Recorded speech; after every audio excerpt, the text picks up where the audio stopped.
शिकार हेची एक कथा कोन मिचो नहीं सत राम मु तो सही पाई कोचे राधा और तमर है कि नहीं मैडम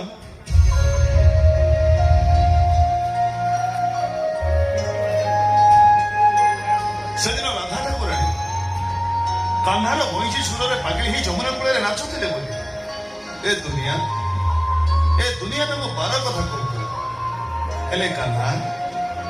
कान्हा 16 गोप नारी सहित रासलीला कला भी ए दुनिया ताको भगवान बोली कहूला तेणु ए पुरुष प्राधान्य समाज में गोटे नारी इच्छा विरुद्ध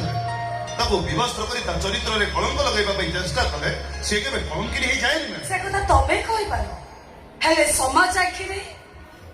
आखिरे राधा गोटे चरित्रहीना कलंकिनी धर्षिता किंतु राधा मते बाह ए समाज को रुए कौन अच्छी ना पाखरे ता बाबा गोटे प्राइवेट स्कूल मास्टर जोटी 100 मीटर पिला पाठ पढ़ती भाई ता बेकार होइबाकू घर नाही मोर गोटाई जेसो दाम रे तार वर्ष सारा इलेक्ट्रिक बिल हेइछबो मानुची राधा गरीब ताकर रहिया पई घर नाही हेले आपण भी भूली जाउछथि मैडम प्रेमिकार बाहु बंधन रे जो आनंद थाए सेटा आपणकर 7 महला मार्बल बंगला रे न थाए सुनंतु ए दुनिया में तो बदल जाई पारे किंतु मो प्रेमिकार सिंहासन नुहे मो भी तुमको सच सुजोग दउछि ना